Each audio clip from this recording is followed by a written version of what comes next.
Governor, nice to see you.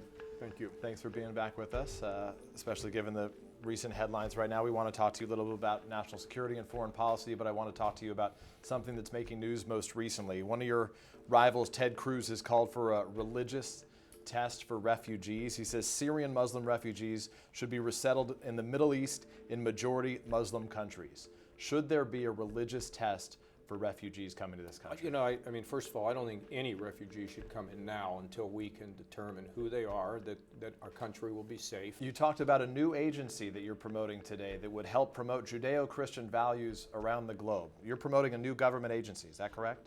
Well, you know, look, there's nobody that's spent more time shrinking government and cutting budgets than I have. But you also have to have priorities. You know, when it comes to creating priorities, everything isn't equal. And, you know, trying to make everything totally consistent is the hobgoblin of small ideas. So let's be clear, what does the agency look, in real terms, what would this new agency you're promoting look like? Well, its job would be fundamentally to revive what we used to do when we beam messages into the former Soviet Union. I mean, we need to beam messages around the world about what it means to have a Western ethic, to be part of a Judeo-Christian society. It means freedom, it means opportunity, it means respect for women, it means freedom to gather, it means so many things.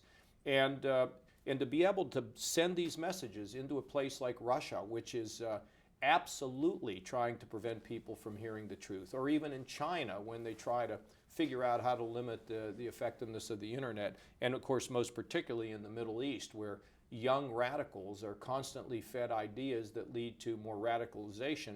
I think it's essential we begin to spread who we are and why we are who we are and what we represent. It is essential that we do promote this message. It's essential, by the way, that those in the West begin to embrace again our Jewish and Christian tradition rather than running from it, hiding from it, creating... What does that say to atheists and Muslims and Buddhists and all the others that live in our melting pot, as you describe it? Well, I also think that we have many moderate Muslims who share our views.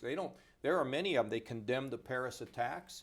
I think there are many of them that stand out and stand up and speak out, and they should be included in this, and they'd be a very effective part of this. So to support, the Jewish and Christian tradition also involves the ability to have tolerance. Hey NBC News fans, thanks for checking out our YouTube channel. Subscribe by clicking on that button down here, and then click on any of the videos over here to watch the latest interviews, show highlights, and digital exclusives. Thanks for watching.